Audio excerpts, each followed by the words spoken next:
বিসমিল্লাহির রহমানির রহিম।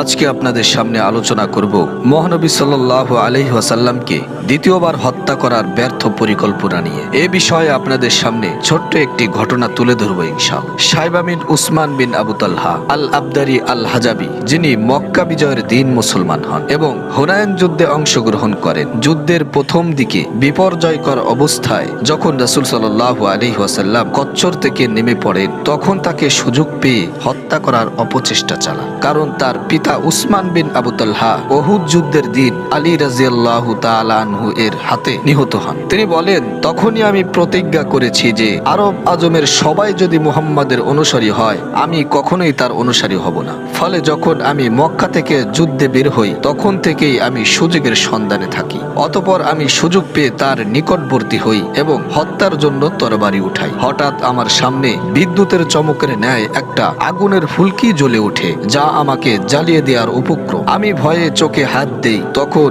রাসূল করিম সাল্লাল্লাহু আলাইহি ওয়াসাল্লাম আমার দিকে তাকান এবং আমাকে ডেকে বলেন, হে সাইবা, আমার নিকটে আসো। আমি তার নিকটে গেলাম। অতঃপর তিনি আমার বুকে হাত রেখে বললেন, আল্লাহুম্মা আইযহু মিনাশ শাইতানি, হে আল্লাহ, তুমি একে শয়তান থেকে পানাহ দাও। এ কথা শোনার পরে আমার ভিতরে সব উত্তেজনা দূর হয়ে গেল।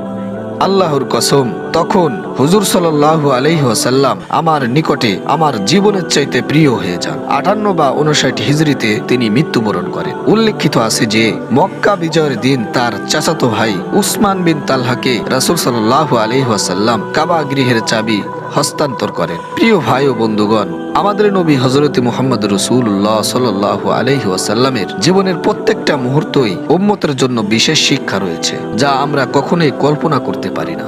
দেখুন, যেখানে হুজুর সাল্লাল্লাহু আলাইহি ওয়াসাল্লামকে হত্যা করতে চেয়েছে, হুজুর সাল্লাল্লাহু আলাইহি ওয়াসাল্লামের শত্রু হিসেবে বিবেচিত হয়েছে, আর এটা জানার পরেও হুজুর সাল্লাল্লাহু আলাইহি ওয়াসাল্লাম তার জন্য দোয়া করলেন এবং আল্লাহ তাআলা তার দোয়াও কবুল করলেন এবং তাকে হিদায়াত দিয়ে দিলেন। এজন্যই প্রত্যেকটা মানুষের একান্ত কর্তব্য হলো হুজুর সাল্লাল্লাহু আলাইহি ওয়াসাল্লামের পুরো জিন্দেগীর মধ্য থেকে শিক্ষা গ্রহণ করা এবং সে অনুযায়ী ইসলাম ও দ্বীনের উপরে অটল অবিচল থাকা এবং সেটা সমাজের মধ্যে প্রতিষ্ঠা করা। আল্লাহ রাব্বুল আলামিন আমাদের সকলকে হুজুর সাল্লাল্লাহু আলাইহি ওয়াসাল্লামের জীবনী থেকে শিক্ষা অর্জন এবং সে অনুযায়ী আমল করার তৌফিক দান করুন। আমিন।